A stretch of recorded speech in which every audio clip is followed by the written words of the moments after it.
Welcome back, everyone, to Economic Preppers. Here we are again, episode 10 already. I can't believe we have 9 already in the can. We have the 10th one going here. I'm probably going to stop numbering them at this point because we can start giving them fancy titles. But I know Patrick will come up with some good ideas. I know Dylan will come up with some good ideas. Maybe you guys will come up with good ideas for titles. But things kind of write themselves.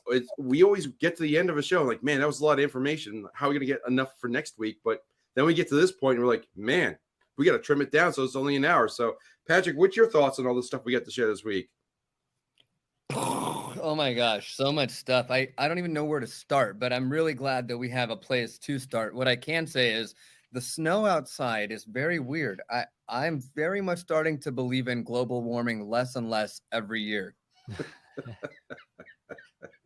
Yeah, global warming. All right, Dylan, how's the snowpack out in Colorado these days? Oh, we got a little bit of snow. It's been a great winter so far, but the past couple weeks have been kind of dry. Some storms have been hitting, but just not the ranges where I'm at. So hopefully the next few weeks we'll get more. But it's still good. It's still good. Yeah. And next week is March. March, spring's right around the corner. So lots to happen. And we still think lots are going to happen between now and June, but we got so much to cover. Let's jump right into our first story, which is about the resident and the former president, all about Ohio and how one of them went there and one of them didn't. So Trump was just in East Palestine, and he was certainly pointing the finger at Biden that he wasn't there, and he happened to be in the Ukraine instead, which didn't sit very well with the people of Ohio or the people that were all around Ohio. So, Dylan, what's your take on this story? Because we haven't talked much about it. What's your view on East Palestine and how that's shaking out? I guess the first thing is you said that Biden was in Ukraine, and I just remember when that first happened. It was about a year ago, right? When Russia invaded Ukraine, so around then, and I really haven't heard much of. Like, everyone made a big fuss about it. It was all over everywhere, but in the past few months, I really haven't heard much about Ukraine other than I've just keep seeing photo shoots of Biden with the Ukrainian president and money being sent over there, which is interesting. Very, very interesting there. And obviously it's not good optics. Of course, Trump is going to play that to his strength, is, having a crisis on American soil and then having the leader of the country be on international soil at the same time. So that's I think a strong political move by Trump right there. It is. But I think it very much is. I don't know Patrick, what's about the. Go ahead, Dylan. Yeah, I'm sorry. Go on. I was just saying, I don't know what other developments have happened with the East Palestine area, but maybe you guys can share more. Well, I will be sharing more about I'll hint at it right now that this is all bucket one stuff today, as Patrick likes to ask what bucket's this in. So we know that Trump was there. We know that there was an environmental disaster that happened in Ohio, and there's been lots of accidents all over the country, just at a record pace. And we do know that Biden was over in the Ukraine, but we don't know. We can't trace the money. But there's a lot of. But we will talk about maybe bucket 2 or bucket 3, and some of bucket 1 as well, on connecting some more dots of what really could be the motivation and what's going on behind what's going on in Ohio and maybe other accident sites around the country. So stay tuned for that. It's going to be an interesting one. I've already posted it on Twitter and to get some comments already, but so definitely follow us on the social medias. But it's a very interesting story, and we're still working on more news about it. But before we get to that final story, there's lots to talk about, especially this one. So, Patrick, what's your take on Mr. Trump and Mr. Biden here? Mr. Biden is quite a stretch of the way I would use the word, but President Trump did exactly what the American people were waiting for a president to do. He showed up, he helped out from his own resources. They were trying to make this guy look like he's an evil guy, saying that he is even the cause of the Ohio incident, guys. Like, holy crap, really, it's Trump's fault that this happened. That's what they're trying to say. His regulatory standards are lowering those standards are the reason. Like, come on. Go Trump, screw Biden. That's all I have to say. And you know what they're doing here is just a big joke. I know what they're doing. It's all over social media. No one is dumb here, guys. They are poisoning the land. They want to implement more controls, more constraints. I know this is probably going to get flagged, but I don't care. This is the thing that we have to really discuss. Mhm. What are they doing to our land? You guys really think that they worry about pollution? There's black smoke. You know what that's from? Uncontrolled burning. Not controlled burning. It wasn't controlled. Controlled happens in a closed environment. Sure, they had teepeed it off with fences or something that controlled the smoke. Yeah, but you saw all of this carbon being re-released into the atmosphere, vinyl chloride being burned. The EPA is delisting the amount of particulates that are now lethal and dangerous by almost a factor of 10. And here you've got Biden going to Ukraine. My favorite meme was the city of the country of Ohio. The state said, "Man, if we were a Ukrainian nation, we probably would have gotten some help, right?" Like, gosh, are we that stupid? Their whole environment and ecosystem is being wrecked, and all for what? Well, Jeff has some bucket 2 things to add to it later, but he said there's bucket 1. I'm gonna do. I don't know, man. There's several in all 3 buckets, so we'll get to that. And one All thing I maybe know Jeff is can- go Trump, screw you, Biden. Trump, you're my president, and that's just the way I see it. Like, I don't believe that for a second that Biden's in control of anything at all. Yeah, I question if he's even in control of his bodily functions at this point, but or of his brain. But we'll worry about that later. But I do want to point out, as I mentioned often, I follow Cliff High, and Cliff had some really good advice for people of Ohio that you need to go and learn about it. It's on his Substack. It's also on my my Telegram. Follow the leader for Litecoin Leader and Economic Leader, my 2 channels. But it's basically you need to get iodine in your body if you live in the Northeast, because that will prevent these other chemicals from latching onto your cells, because iodine, your body needs it, and usually you're deficient. And the more iodine you have in your system, the less likely you are to pick up some of these fluorides and other chemicals that are in the same column in the periodic table. And that's the way your body would react to them. So you don't pick up fluoride or chloride, put some iodine in your diet and increase what you should have in your body already. and don't just drink a whole bottle of it. Obviously, No, don't drink a whole bottle of consult iodine. the experts. So Cliff actually posted on his Twitter. He said you can prevent your body from taking up dioxin by using the recipe below. It says to prevent taking up dioxin, we provide the body with another safe, necessary halide in the form of iodine. So twice a day, have a cup of prevention, 8 ounces of hot water, 1 teaspoon or more of apple cider vinegar that simulates toxin removal, 2 drops of Lugal's 5% iodine solution available from Walmart, 2%, and then honey to taste. So he talks specifically about what his recipe is. It's on his Twitter. And he also highly recommends chaga tea. Yeah. And then what's the cost of that iodine? The Do you guys cost of know? iodine? It's pretty low. Like dollars, Yeah. like $2 a bottle. Yeah. I mean, That's- this that's is not great. a big investment, and it's a huge investment in your health. So again, So yeah, definitely a must-have in any economic prepper's kit. You have to have iodine.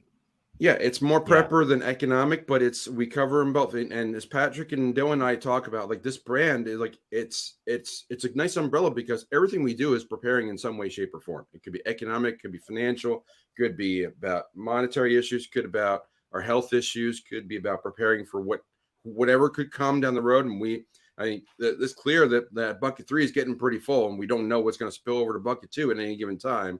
So there's lots of things that could come down the pike. I So you hope do none need to of be it. prepared.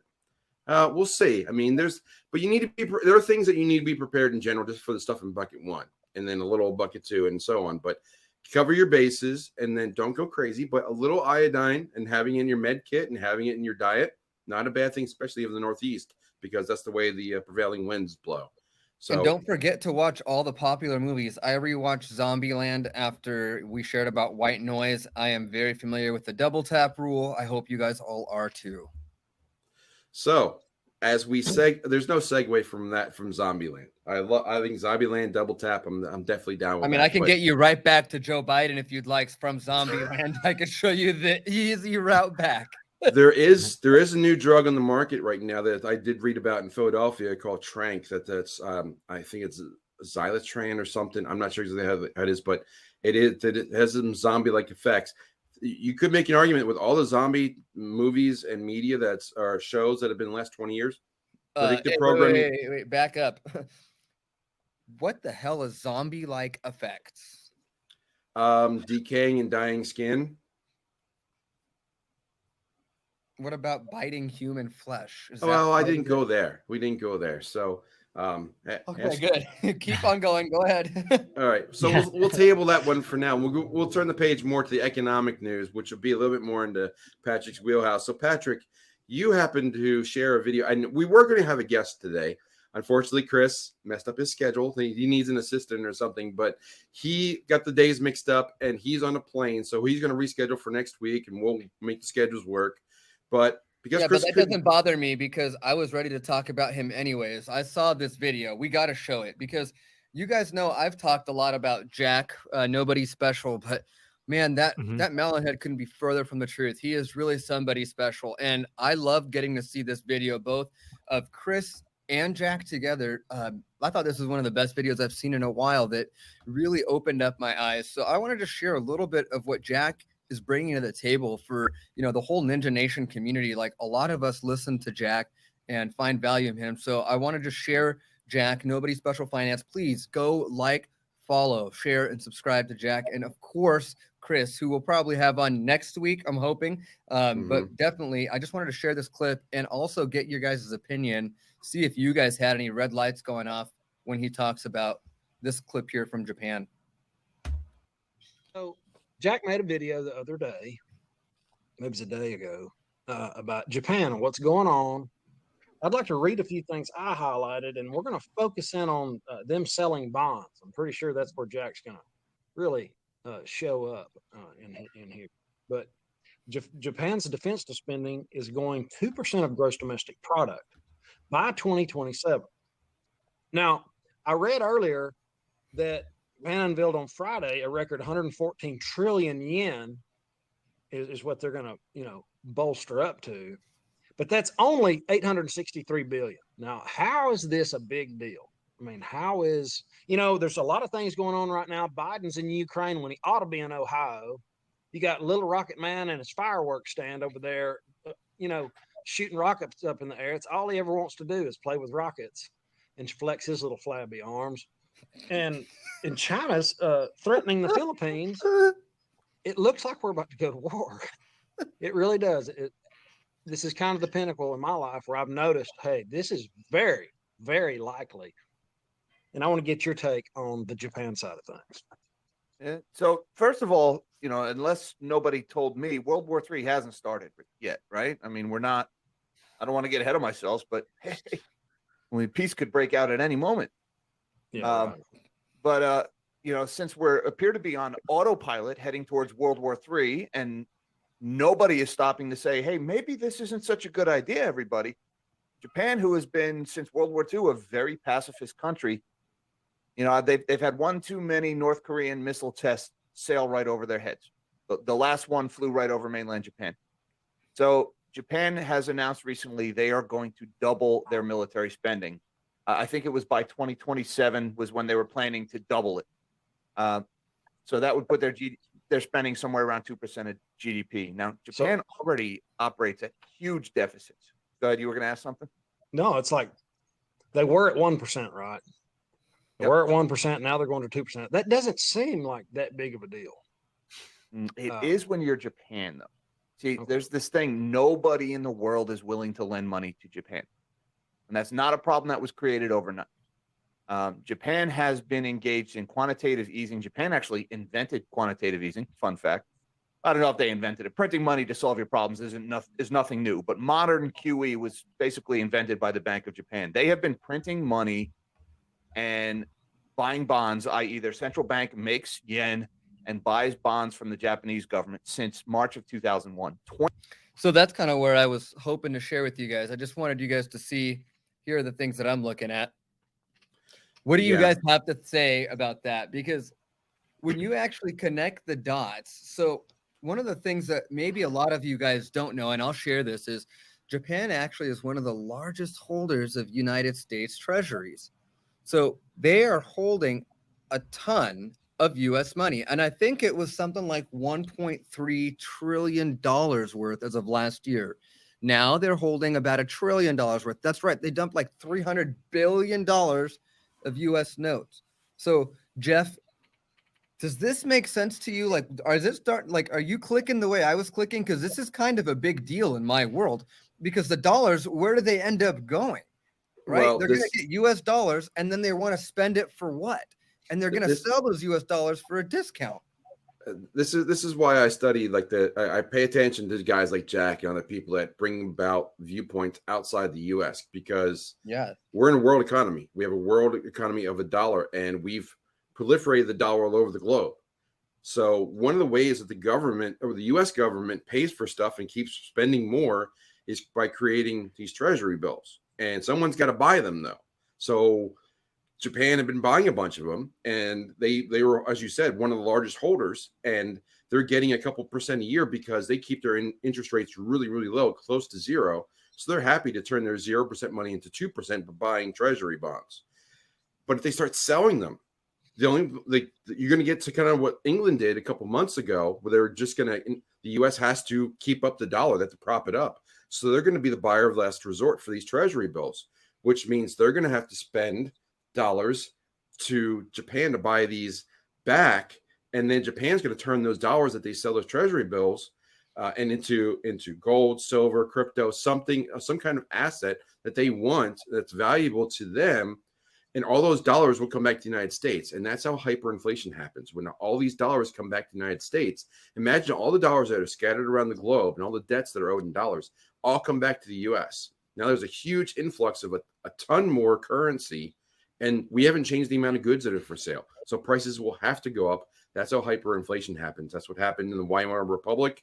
This is what everybody is fearing, and this is part of like all the different economic theories that are floating out there. And here's a real life example of what could very well be happening soon. I think I just want to add that it's like ridiculous. I just want to add something to that. I may be off base, but you mentioned the things that they are buying. You know, if they're increasing their expenditure on their military, right? That's a real thing, right? You're investing and you're buying power projection, right? And if they're you're buying doubling the amount of spending from 1% to 2% GDP, like they're already over leveraged. That's why no one wants to lend money to them. Their debt is like 2.5 times more than their national GDP. Yeah, the U.S. is over leveraged. We're over 100% leveraged, but Japan's like 260%. It's really bad. That's why no one wants to lend to them, and that's why they want to repatriate your currency. This is the classic of selling when things are high, right? This is what we talk about in crypto. We talk about in all assets. The dollar is high. Right? We're going to talk about the Dixie in a minute. The dollar is still over 100. So if the dollar is high and the yen are low, then why wouldn't Japan sell dollars, take the dollars and buy yen and prop up the yen? That's going to help their own economy, or like increase their military, whatever they need.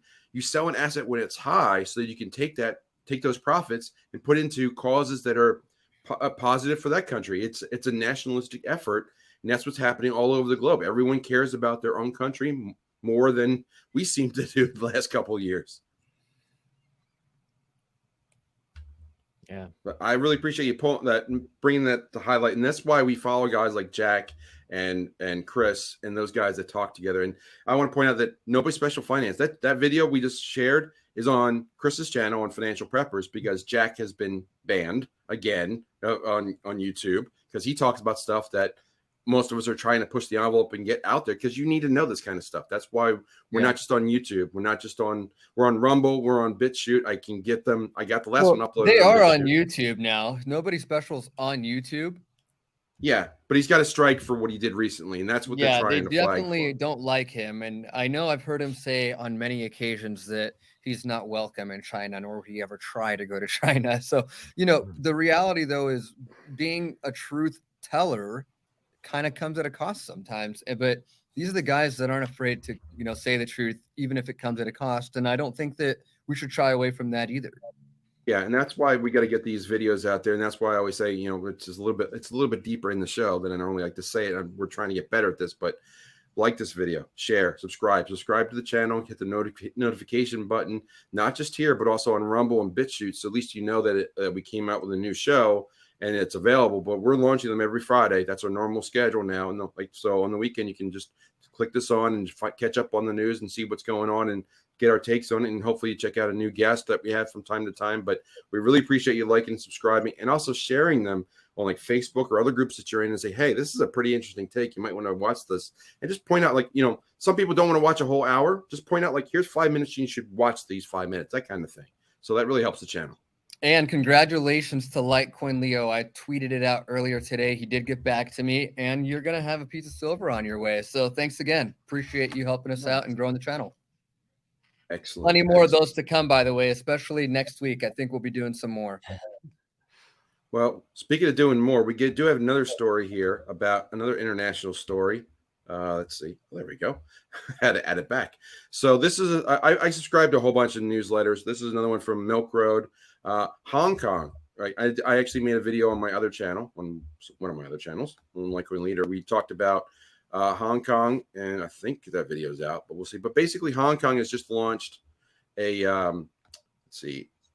It's a 361-page document about Hong Kong security and trying to get, basically allowing the people of Hong Kong to invest in crypto and making exchanges available. They were only going to be available for retail investors for some of the bigger coins like Bitcoin and Ethereum, and probably a few others. But this is a big effort that's launching on June 1st. That's going to get more people of Southeast Asia that are very close to China, which is a huge market, and close to India too, getting them more into the crypto space. So this is how more adoption is going to continue to happen. It's not going to be US based. It's going to be in other parts of the world. And again, here's another event that's happening in June, as we keep talking about what's happening this spring and summer. Here's another event in June 1st, where we're going to have Hong Kong open to the masses, which could lead to China being involved in crypto if they're not there already. Yeah. So Dylan, what's your take on this one? Well, I think one thing is that they are going through this process of documenting and outlining how you can become compliant in their country for trading, right? So that's key, right? You have countries doing that, you have government bodies doing that, so they're applying rules. And I think one thing to keep in mind is when these rules are applied or the structures applied, not everyone's going to win. And I looked at, if you bring back that chart back up, or the page back up, if you look at the third bullet point on there, if you share that screen again, investors would only be able to trade large cap tokens. The crypto exchanges would only be able to list tokens that are included at least 2 acceptable indices issued by at least 2 independent index providers. This could potentially include cryptocurrencies like BTC and ETH.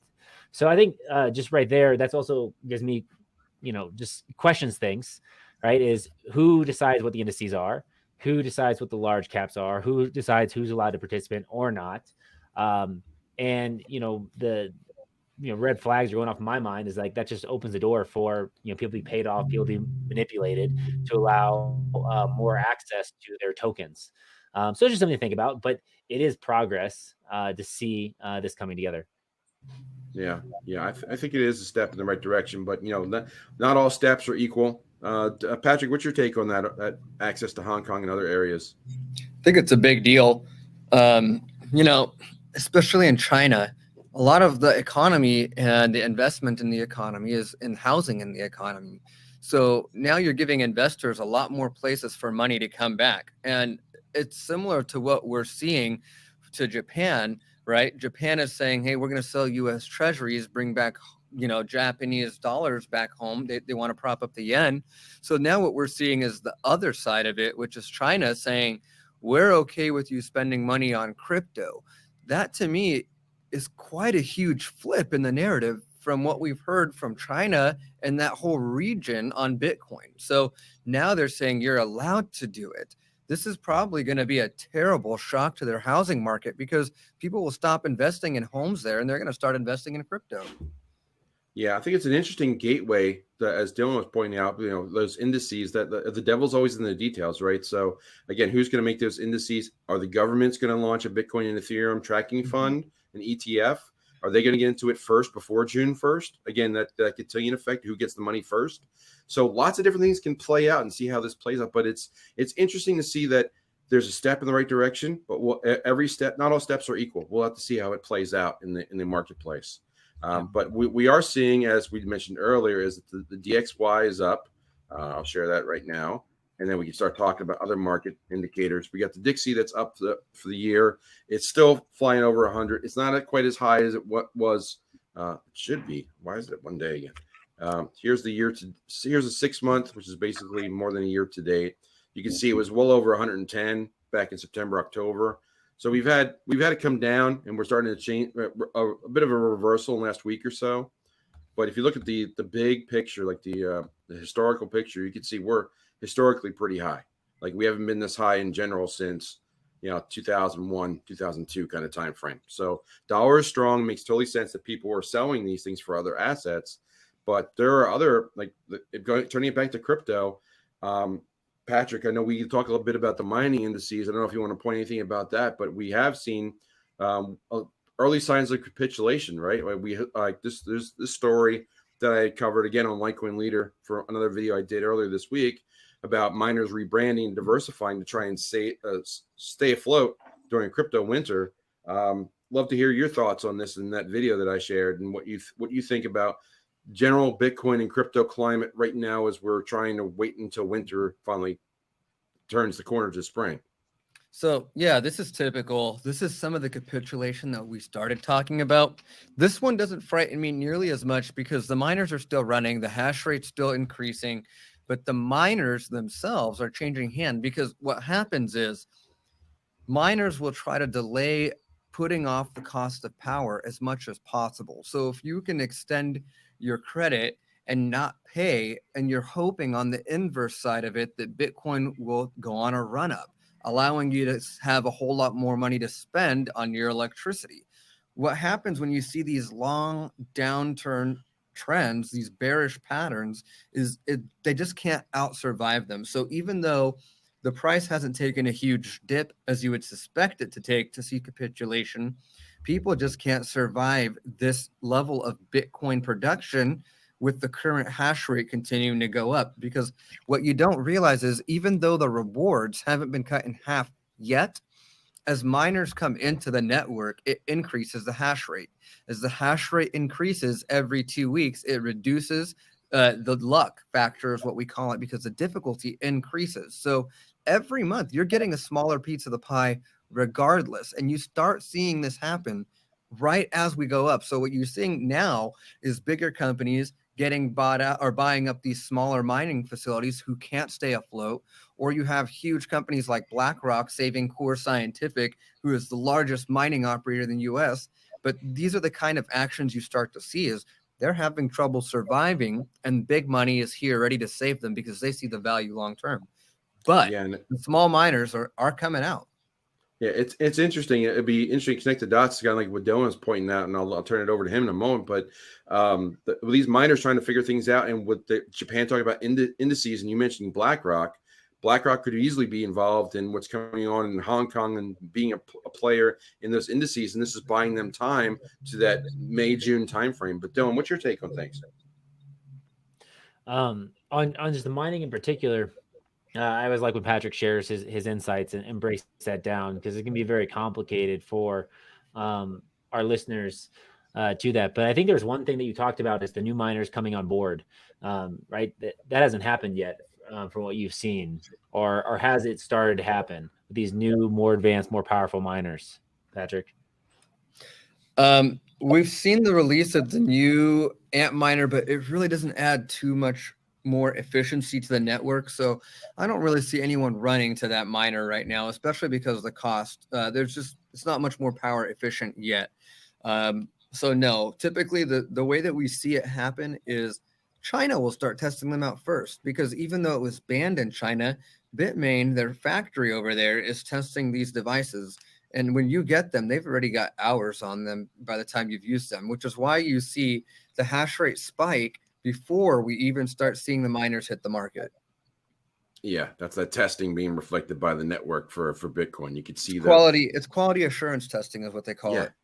Yeah, burn in is another term they like to use. Oh, we got to run these for a few months. Just make sure that they work right. No, it's just burnt, Mhm. capital spent on mining and testing it. You're not really making any money. You're just testing the equipment. It's just a total waste. Well, let's turn the page over to real estate briefly before we get back to. There's so much to cover. We got real estate to talk about. We have precious metals to talk about. Patrick, I know you're getting deep into precious metals. We can talk about that too. We've got more crypto stories. We've got the woo-woo at the end. There's a lot to cover. So let's keep on moving through it. So this one is a chart I shared last week, which is the 10-year Treasury minus the 2-year Treasury. And when it gets below zero, that's an inversion. And that means that the short-term lending is more favorable than long-term lending, which is basically shows that there's not confidence in the economy. And look, that you can see it's very negative now. If I go back and look at the maximum chart, you can see we haven't been this negative in a long time since like the early days of the 1980s with a big recession and problems with OPEC back then. So this is not a good indicator. And the other story that I covered, again, I keep talking about Mother Site, but I think this is on Economic Leader. I have too many channels. But this is a story I talked about the decline in housing, 37% year over year. And they're focusing on, like, this chart is just scary to look at. And let's see if I can't zoom out a little bit to get a better view of it. Zero hedge is so much fun with their zoom. But you could see here that this is the year over year change in prices of the median house price, sale price in a year. It's dropped almost 40% across the country. It's been going down 12 months in a row. And they revised down December. January was negative. They thought it might be positive. It's a scary sign out there about what's happening in the real estate markets. That was really the last bastion of wealth for Americans and all the different people that they were able to sell from their blue states and move to the red or just cash out and have money on the side. People are running out of places to turn because we've also, I don't have a graph for it now, but I know, Patrick, you and I have talked about the how much people have invested in credit. It's pretty crazy right now that how high the people are living. They're living on borrowed time and money right now. Yeah. Man, guys, it's just a really sad place these days. The dollars, again, I wouldn't even say that this is lack of confidence in our economy. I think the American people are like strong people. I don't believe that we are worried that we won't work our way out of this. I think this is a lack of confidence in the dollar. People don't want to put their money in the dollar because unless you're making 12 or 13%, you're going to lose it just on inflation in 2 years, much less 5 years out. So this is just a really sad thing. Credit card debt and the burdens of credit card, they are going to put tons of burden on the American consumer and the average American family. And I think it's really important that we try to get back to like some fundamentals of what do you do when you're prepping, right? Make sure that you're taking care of the basic fundamentals, because the idea that your credit card is more important than your kids eating is something that I would really seriously consider. Yeah, Dylan, I mean, with the increased interest rates and all the credit going up, people are going to have a lot of trouble making ends meet. Is this going to be one of the crises that they are thinking of using to get to CBDCs this summer? I mean, I wouldn't say no. I mean, why wouldn't you? You know, say never let a good crisis go to waste. And Yeah. I think this is all just indicative of just the poisoning from the fiat system that we're experiencing, right? Just mass high time preference activities, right? You just constantly want the new thing, want the next thing, need to spend the money, need to spend it now. It's at your fingertips with a credit card. I know, Patrick, you talked the other week. It's like when you spend on a credit card, like it's different than spending with cash, with something real that you like had to work and it was like given to you physically in your hand. When you just swipe that credit card, you don't even see the numbers. Most people don't even pay attention, right? They don't even look at they just look at the receipt like, oh, that's what I pay. Okay, whatever, right? And most people don't even consolidate their bank accounts anymore. Back in the past, you know, people would go every month and they'd look at like all their accounts and they'd look what checks they wrote and they'd have that process and they'd settle all their accounts and they knew what they had going in and had coming out. People don't do that anymore. And it's just like, and then especially with the ease of getting credit, and it's just, I don't know. I think it's setting up for a situation that is going to hurt. It's going to hurt. And the bill's going to come due at some point in time. And Makes you we'll wonder. see. I mean, do people even remember? Like, do millennials even know how to write a check? I mean, Yes. it's like they They do. do. Yeah. It- I remember my mom. Hi, mom. Hi, dad. Love you. So the reality is, I remember my mom writing checks like all day long. And I remember my mom sitting at the dining room table for hours, just doing stuff in this little checkbook. And I was always peeking over, like wondering if we had money for a PlayStation or something. But the reality is, like, I could never make sense of what she was doing because my mom had her like own system. Like, you talk about like the original private coin, whatever my mom's ledger was, that was some next level stuff that was going on up there because she was doing it all the time. Now, no one does anything in their checkbook, much less use it as a ledger. Yeah. Yeah, it's going the way of the fax machine, the checkbook. It's everybody so used the plastic and the digital stuff. That's where we're heading. I saw a guy at Costco last week get just so upset about the check process.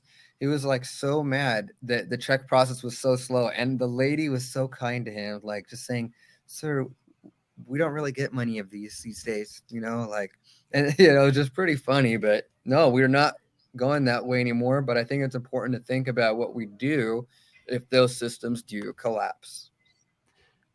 All right, I'm calling a timeout right here. I just wrote down the time because I want to ask Patrick what he would like to do. If you guys want to take a moment, that's fine too. But Patrick, I was gonna I think what's next is precious metals and then some crypto stuff, and then the prepper, and then the woo woo. Do you want to talk about your new show at all? Do you guys feel like it's appropriate? I don't know. I don't really. I mean, sure. Since they're giving away the silver, I guess I could talk about that a little bit. But I'm sure I could figure out. I'll work it in somehow quickly, so it's not too distracting. But I'll work it in. Okay. I just wanted to ask you before we were actually recording it, so I just wanted to give you that moment. So, okay. All right. So we're gonna go briefly on. So what I'm gonna do is I'm gonna touch on what we talked about last week, which was that the COMEX in the London that continues to go down, and then we're really concerned about where we're gonna find more, and then I'll lead that into what you're doing. Okay. All right. Time back in 3, 2, 1. All right. Well, speaking of budgets and things that are going on, let's take a moment to look at precious metals. Now, one of the things I think I mentioned this last week is physical silver reserves are really dropping, and this is on the LMBA, which is the London, it's LBMA, the London Bullion Market Association, and there's the COMEX in the United States. But basically, both of them are saying that silver is getting harder to find. Gold and uranium, all these other platinum, uranium, they're all these precious metals, cobalt, all these things that people are seeking out are getting harder to find. And it leads to a lot, like when we were in Vancouver, Patrick, we were talking to a lot of people that were exploring and looking for new reserves of silver, especially, but silver and gold. But it's kind of leading to a new endeavor that you're exploring right now. What do you got going on, Patrick? So yeah, I'm definitely very thankful to be partnering with Stock Pulse. They are the people who are allowing us to do these awesome silver giveaways. So Stock Pulse has allowed me to work on a project here, which is called Talking Hidden Treasures, leading up to on-site reality TV show called Hunting Hidden Treasures. So considering this whole opportunity, I'm just digging into the entire supply chain of commodities. Pretty soon, I'm going to know as much about commodities as I do about Bitcoin. So at this point, I'm looking at it, and I had a great conversation. You can call me the next Kiyosaki. Like, I'm going to be the young version of Robert Kiyosaki. Clearly, we have the same taste in clothes and jets, Robert. So what I need to do is make sure that I keep moving forward. I talked today with the CEO of Silver Hammer, a silver company out in Nevada. And Peter Ball, their CEO, was telling me that they're actually finding even new ways to explore for silver because the supply, I mean, it's fraud, right? What we know is happening, especially when we talk about paper, especially in the gold markets. I mean, we have Lynette Zhang that's going to be on our next virtual economic preppers event coming up here. So these are the things we're discussing, and they know what we are just starting to find out as the common people. What's going on? We hear tons of information about Bitcoin, crypto regulation, oil pipeline, but why don't we hear anything about gold and silver? They don't want us to know. It's flying under the radar for a reason. And that's my job with Talking Hidden Treasures and Hunting Hidden Treasures, is figuring out how we're going to go forward, mining our future. We know that mining is our future, figuratively and literally. Like, Bitcoin mining is not going to go away. We know that it's going to continue forever. There's too many people invested in it. But copper, gold, silver, uranium, lithium, all of these commodities, yeah, including cobalt that we'll talk about here soon, these are in short supply. And we've got junior miners out there waiting for resources to help get them to the next goal line. So that's what I'm there to figure out. I'll be interviewing and doing on-site projects with pretty much anyone who's anyone in gold and silver. Watch out, Robert Kiyosaki. I'm on your tail. Well, congratulations with that effort, Patrick, and looking forward to watching on Stock Pulse. Be interesting to see how you work as a host, because it is a lot of work to do. I know you're usually as a guest on most shows, but Dylan, as a fellow YouTuber with a lot of efforts and a lot of in-studio work yourself, what words of advice would you have for Patrick as he embarks this endeavor as a YouTube host? I'd say the most important thing is listen and ask the tough questions, right? Because the whole goal is you really want to get out the information from whoever you have on your show, right? And you want to get them to reveal things in a straightforward, honest, and also entertaining and insightful manner. So definitely, it's the questions that matter the most. And if you can ask really good questions and timely questions, the content's going to be great. People are going to watch it. They're going to get value and they're going to come back and the show's going to grow. So that'd be what I'd say. Dylan, will you commit to support me no matter what? Because I expect to see comments. I need to see some comments on my channel. Good job, Patrick. Yeah. Jeff, I I'll want to see some subscribe. thumbs up and some retweeting, because the idea here I'll turn my that I'm notification going bell. for is I'm trying to learn more, right? The idea is to grow our entire sphere of influence. We want to see economic preppers all over the United States. What we really want to do is position ourselves where we have such a wealth of knowledge and resources and a community big enough to weather whatever storm is coming. So really what I see myself doing is bridging ourselves to a new community that we've never been able to enter. These precious metal guys, they really know what they're talking about. They've got their stuff figured out when it comes to their market. And they may be a little bit, disenthralled with the idea of Bitcoin. Maybe that's not their favorite thing, and that's okay, because there's still a lot of stuff in common. Crypto commandment number 2 is very simple. Choose the freedom mindset. Every one of us can commit to that being something really important that we got to figure out. So I just really want to hear Dylan actually say, yes, he will commit supporting me no matter what. Of course, I will commit. Thank you. Till death do us part. Amen. Let's go. Jeff, next story. We did not get to married there. Well, we wish you a ton of luck with it, Patrick. We'll be there for you throughout the process for sure. The good news, though, that you guys know what my least favorite things that scared me about being a YouTuber was. It was, making sure that they have all the resources, all the content figured out. I'm having resources are not a problem right now. The whole Stock Pulse team has so many resources. I don't have to edit videos. I don't have to do any of that stuff. I just have to show up and do my job, which is be genuine and authentic and ask really good questions to figure out what's really going on out there. Just like we do with all of the crypto stuff we've done in the past, we try to sniff out what truly has a use case and what's not value added. Well, speaking of crypto and moving to the next story, let's go ahead and do that and talk about a few crypto stories. This was one I caught earlier this week, which was Polygon Labs. We've seen a lot of layoffs lately, but we haven't talked too much in the crypto space. Here is Polygon, one of the biggest projects. This is also known as Matic. They cut 20% of their workforce, which is only 100 people, but still, that's 100 out of 500 people, and that's significant because Matic is one of the most connected projects, and they've got a lot going on. And just in the interest of time, I'll jump over to the other story and get two of them up here.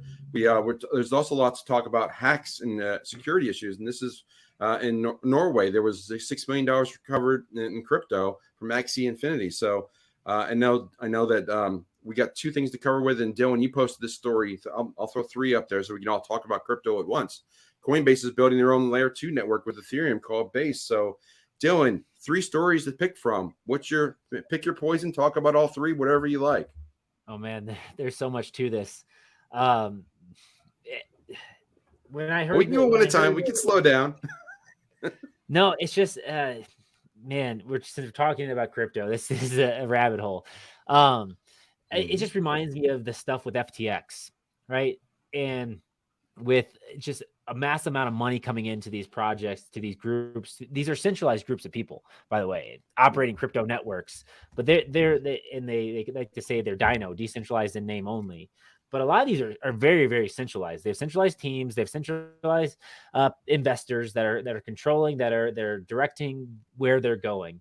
And with that, and with knowing the amount of money that's been pulled into this space, um, I just can't help but think that there's a lot of people being paid, a lot of people being bought off, um, create more schemes. And I'm not saying that these are schemes, but just generally more schemes to extract value from as many people as possible, so they can line their pockets and not really add value to the people that they're pitching the product to. And I just see so much of that in the crypto space. And so seeing these headlines just reminds me of that, especially them all together. We have a hack, we have a centralized company laying off workers for whatever reason, and then we have Coinbase, which is a centralized company that, you know, a lot of people aren't huge fans of because of their tactics of basically just skimming off the top, and encourage you to trade and buy all these different coins, and then just taking all their fees, launching another platform to bring more people into their ecosystem where they can take more from them. So I don't know. Maybe you guys have some comments you can add to that, or we can dive deeper to Patrick, these.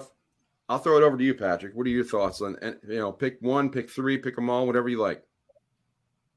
Okay, let's start with the second story. The second story about Ronin attack and the hackers being caught with $6 million getting back. That's the nature of blockchain. Blockchain is immutable. You can't change it. As you use it, they will find you. There's not much more to say about that one.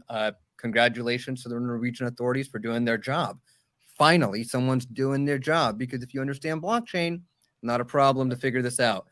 The third story, which is the whole Coinbase issue. The Coinbase issue really bothers me a lot, because what I see here is Brian Armstrong and Coinbase and Circle posturing just to try to become the regulatory standard for the SEC regarding crypto. And I don't like it. I don't like that they're pushing Circle. I don't trust Circle. I don't trust Coinbase. I don't think they have the crypto that they say they're holding. So for me, Coinbase is the devil. I would stay away from them. Yeah, and I think there's a lot to unpack in all these stories. There's a lot to go over all this. I know we're always pressed for time, it seems, in this channel, but it's still a small market, but it's interesting. Maybe we should do a show every single day. Okay, we'll get no, we're not doing that. But get a few more for that. We'll need a few, yeah, absolutely. But I think that we as we talk about the crypto winter, we're not the only ones. Like, investors clearly are. We get to play out the winter, and we get to weather the storm. Imagine running a blockchain company in the middle of crypto winter. It's not easy. So even with companies with coffers and having money in their, they're planning for, can we survive another 6 months, 12 months, a year or two? And that's why they're making cuts now, because they're like, okay, maybe we don't need to have this release in 6 months. Maybe we push it out to 12, and then that'll be a stronger market. So that's the games that some of these guys are playing just to make more sense. And just, there was a huge rush, obviously 2 years ago, with explosions of NFTs and everything else. But that's not clearly the marketplace now. So there has to be a give and take, and with lots of different things happening. And as far as Circle and the USDC, I think I mentioned in our AMA last night, Patrick, I could see, we're all guesstimating how it's going to play out this summer. We know CBDC is going to be launched this summer, but they need a crisis to really launch it. That's what they really need to introduce it. So I think they're going to demonize all these stable crisis. There's been so many gosh dang crises here. Yeah. Well, they need a how bigger bad one. Is it really going to get before they need to do something? And this is the part that really makes me the most angry, is that you've got moms and kids out there who don't even have clean water. Like, I don't understand. What are we doing here? We really want to hurt our fellow Americans so much? The government really hates us that much? They want to control us that much that they just kill a bunch of women and children and land and ability to produce? Like, what the hell is going on? And I think the people of Ohio are not going to stand for it. There's just too much information and knowledge. Even the way they're testing with the EPA standards, they're not even testing it, letting the chemical samples dissipate and become less concentrated. It's just ridiculous. There are so many stories in the back burner right now. What's really happening is the shiny object theory. And this is that they're throwing a bunch of news stories out there to cloud the landscape of news and focusing on, you know, a train crash or a snowstorm or anything, or a balloon being shot down, rather than talking about a laptop or an election or leadership doing this or that, or like an EPA issue, or like people running across a border, things that are much bigger issues that they're pushing down so that they can have other things at the top to distract people with. So rather than talking about, you know, what happened with the pandemic or what happening with, you know, vaccinates or all these other things that are happening out there that they don't want to talk about, the mainstream media does not want to talk about, but they're creating these other stories and events, either creating them or just covering them way more than they should to flood the news cycle so that the other things stay below the surface. But it's not going to stay below the surface forever. And that's where these bigger events, it could be anything I mentioned that was below the surface, but that's the kind of things that are bubbling up. And these kind of things that we talk about on this channel that needs to get out there, and people know about them. People really know about these things. And it's the elephant in the room, but it's going to be a crowded room because there's a lot of elephants in here. There is. Yeah. So, okay, let's jump over to so I won't even talk about our wallet. We don't have time to talk about our wallet. I'll throw it up on the screen just because it's fun. But Dylan did a great job of putting this out there, and I know Patrick did a great job in Wisconsin talking about our wallet. This is available at economicprepperswallet.com. This is a very simple crypto wallet. I've got one right here that I'll get to but again, economicprepperswallet.com. I'll put it in the description. Let's go back to the wider shot here so you can get a better picture. Like, actually, I'll just do it myself. Sorry to dominate the picture, but there you go. There's the wallet, and it's upside down. So there's the wallet. Okay, and you got UPC code on the one side, and it's on the other side too. And then I got green screen effect going on. But there's everybody back in the shot. But these things are like less than $50, and we're working on even better versions of this. I know Patrick is. But these things are just like, it's like a gift card. You can give this to somebody. It looks luxurious. It looks like it has value. And it's a crypto wallet, and it's a great hodl. Here's the address. You can scan it. I have no worries about putting these UPC codes up on the screen, because you can only send crypto to this. You can't spend it without peeling off labels and scratching things off. So it is a fantastic way. This comes from Bobby Lee, who's the brother of Charlie Lee, who invented Litecoin. And it's never been hacked, and it's perfectly secure. It's a great wallet. And you don't have to buy a laptop. You don't have to buy all these special devices. You don't need all this training. You get one of these, 2 UPC codes that you scan, one to download the wallet, one to open up your version of the wallet, and you're ready to go. You just throw it in your safe and you're done. Patrick, how was that? That's great. You're muted, Patrick. How did you mute yourself? I don't know how I muted myself. I said that was really well done. I think I muted myself because I didn't want to talk so much. I have things in the works. I love this wallet, and we are working to bring things with a whole lot more value. So more to come. So speaking about adding value, there. Oh, go ahead, Dylan. You should talk about this. Yeah, real quick, because we haven't said it. We needed forms, all this kind of stuff. You only own, especially with crypto, Bitcoin, you only own it if you can control it, right? If something's only yours insofar as you can project enough power to solidify your control over that thing. So when we talk about gold, we talk about silver, we talk about Bitcoin, you need to make sure you have access to this stuff. If you just have paper gold, paper silver, paper Bitcoin, it's not yours, right? You have to go through some other intermediary to get access to that or to utilize the benefits that those assets purport to have. So that's the beautiful thing about these Ballet wallets, especially, the Economic Prepper branded one, is you should, if you have these assets, put them on that and make sure it's secure and that you keep that secure. And of course, don't go waving it around saying, I have all my assets on this thing, but put your assets on something that you control. Don't leave them on an exchange. Patrick said Coinbase is the devil. Don't leave your stuff on Coinbase. Don't leave your stuff on whatever platform you have. Make sure that you can actually have access to the things that you're using to prepare yourself for any sort of crisis or any type of situation.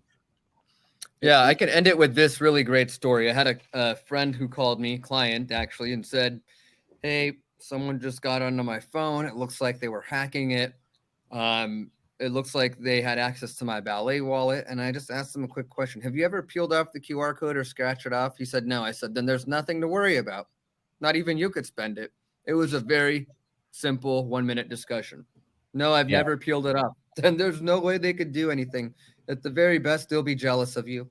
Yeah. Yeah, that's a great answer. That's when you're getting hacked and you say there's nothing they can do. That's a great feeling. So that's the I just said it. I was like, I'm confident. There's the only way that they would have your crypto is if something happened with Bobby Lee. And I promise, if you can show me that thing is not peeled off and it's not scratched off, Bobby Lee will fly to your house tonight. It will be the first case ever. Yeah, this is just an example, like the objections, we get all the time. Like, it's not tangible. Well, it's not like, here you go. Here's a tangible wallet. It's hard to put in your safe. It's hard to store. No, it's not. This is simple. It's UPC codes or QR codes. Very easy to do. But as far as being prepared, we do have a prepper story. So let's jump over to that one. And I think, Patrick, you shared this. So why don't you talk about these water systems? Yeah, so my wife and I have known for a while that water's been something we've been looking into, and we have found many different systems that we like for filtration. I don't have an affiliate link with them. I don't even necessarily care if you get this, but the idea is, even if you watch Ninja, he's got a referral link for a really great water pro system that he does as well. I just want you guys to be thinking about this. My wife and I looked at our Berkey this weekend, and we said, hey, look at the back of the box. It filters vinyl chloride.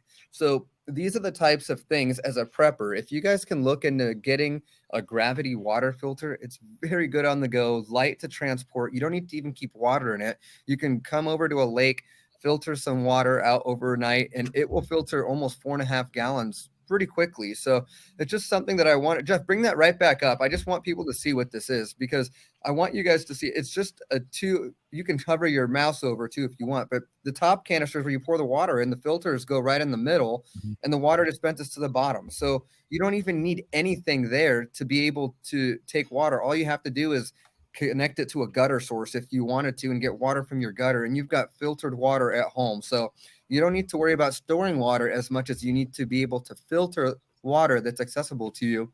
And it goes easily in a car, pretty light. The buckles into each other, they store pretty compactly. So I just wanted to highlight these gravity-fed water systems because they're portable, they're easy to take, and it can really help you out in a situation where you have no ability for clean water. Or if the government decides to come and spill a bunch of chemicals in your water, it filters out pretty much everything.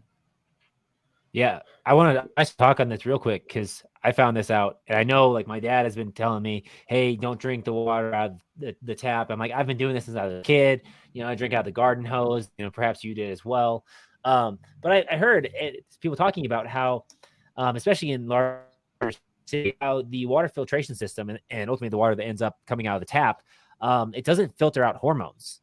And one of the hormones that is more prominent in tap water nowadays is estrogen, because of all the childbirthing people when taking birth control, and it goes into the water system and it doesn't get filtered out. Now, like, it's not like dirty water, but there's hormones and lots of small things that get into the water system that can have negative impacts on health potentially. So putting your water into Berkey removes it, just so you know. I just looked it up. Yeah, it removes that. Yeah. And I was like, blew my mind. I was like, wait, I don't want more estrogen in my body, in my diet that I'm not like actively trying to get. That's not good. Yeah. And who knows what the implications are of that at scale. But I think we know what the implications of that are at scale. Yeah. Well, we might be seeing it. We have a correlation, maybe not quite causation, but we are seeing the potential implications of that. You guys are like, maybe should I move this to bucket 1? Am I talking about this as bucket 2 and it should be bucket 1? No, I think this is totally bucket 1. That's why I have the Berkey. My wife has literally just slammed it into me over the last 6 months, how important water is and how bad the water systems we have are now. So yeah, I mean, it's the right call for my family. It's what we chose to do. And I really recommend that you look into some way to filter water. It's just so important. And I think we all see the lack of trust in our system. Let's take these extra little precautions for our families, right? One extra thing you can do today. Well, our final story today kind of it harkens back to our original story and things we talk about. We talk about water filtering. We talk about East Palestine, but this is kind of the woo-woo story, and we got all 3 buckets covered today. Hopefully this video plays right. I'm going to share a 2-minute clip from Catherine Austin Fitz. I don't know if you know that name or not, but this is a video that she made almost 3 years ago, called Planet Lockdown. It's available on BitChute and a few other places. I think Rumble as well. Hopefully, this couple minutes plays okay. Okay, so when the riots began and the leadership took the position that you couldn't go to church because of the danger of the magic virus, but you could go to the riots and protest, my team and I started to look at the riots.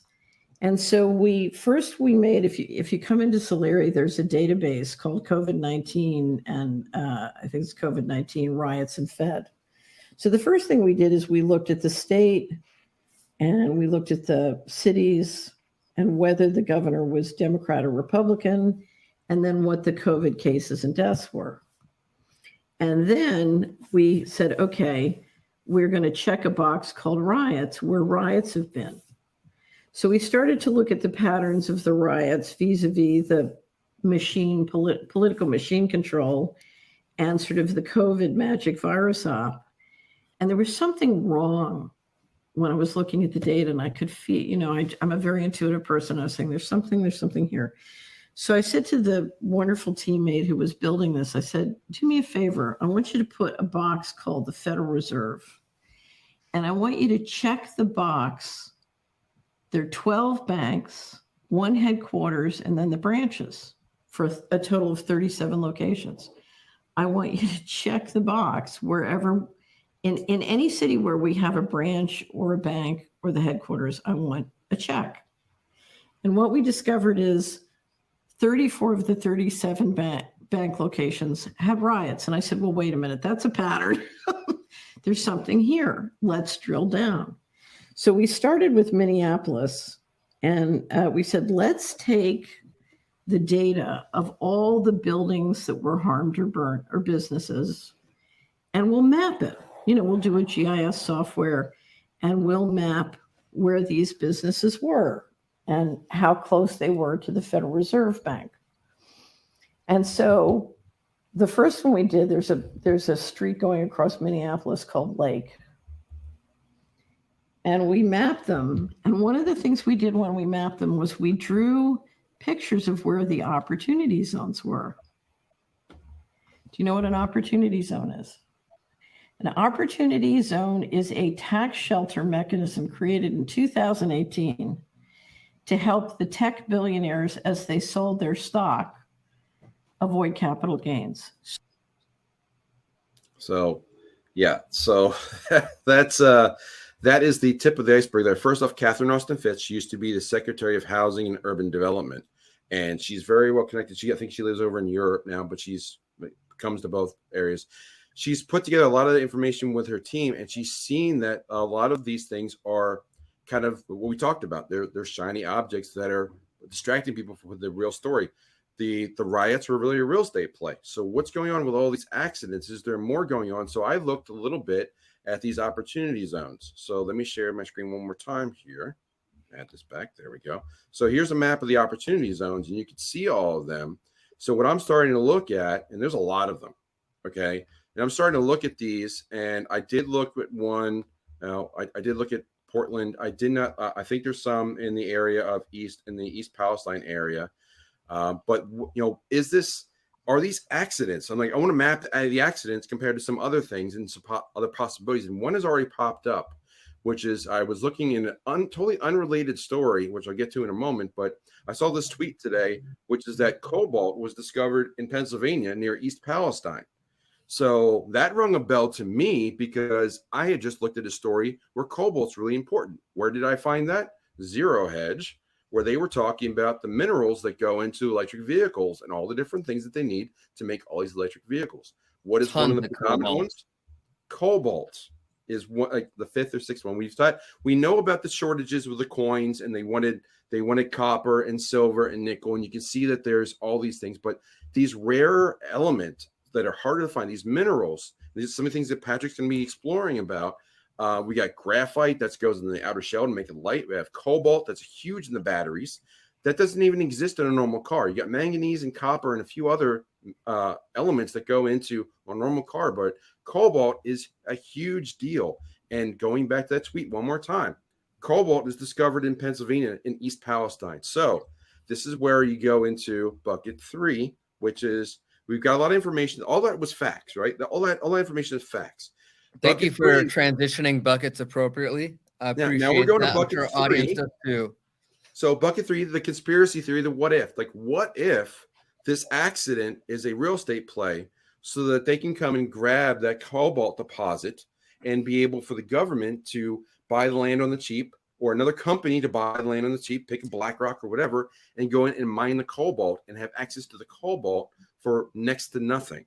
And it'll be really interesting to see what the other maps look like for the other locations. I know one is only about 40 miles from us here, Patrick, that I need to see what's over there. But I know that there's lots of cobalt in Oregon too. So it's going to be interesting to see what they've discovered and what these other locations are like. But it's not beyond the realms of possibility. This is a some of This these isn't things even were really planned. bucket 3. This is more of like a not so crazy hypothesis as to one of the birds they're trying to kill with this stone.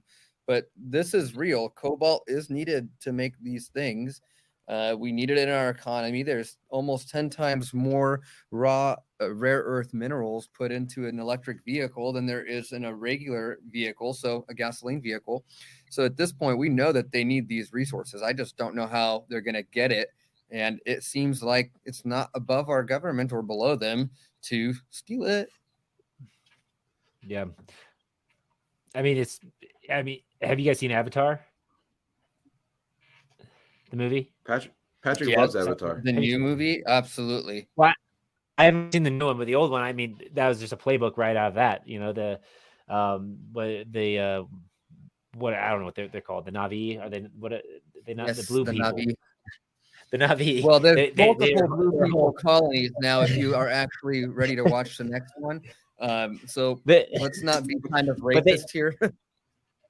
But the tree that they lived in was all on top of the unattainable war, and they literally sent the the military task force in there to drive them out, right? And then they did it a little more violently, but they tried a lot of other methods to get them to kind of move away from that zone. So it's like it's not like a foreign play in the playbook to, hey, there's resources in this area, but there's people there or there's living creatures there that are in the way of our profits. How do we get them out? How do we remove them from that area in the way that looks the best for us or doesn't kind of reveal our main plan? You can't. That's not surprising. That's what we're here to do. We're here to make sure that they can't. We get our freaking tail things on. We plug into these huge dinosaurs and we come up from above with machine guns and they are done. We don't let them in until the next version.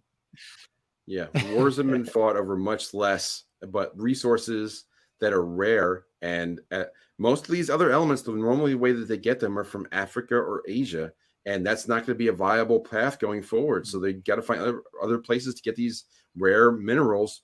And hey, they got to find the cobalt somewhere. So this is the story I wanted to share this week. I know it's not as woo-woo as usual, but hey, this is a developing story, and there's a lot of people talking about it. And stay tuned. We may get more information on it, but lots of information today. Dylan, what was your favorite part of today? What's your take on today's episode? Just one thing that I'm taking away is just really looking into what real value is, where real value comes from. I think there's so much that we pay attention to. We give our time, attention, money to these things that aren't actually real value.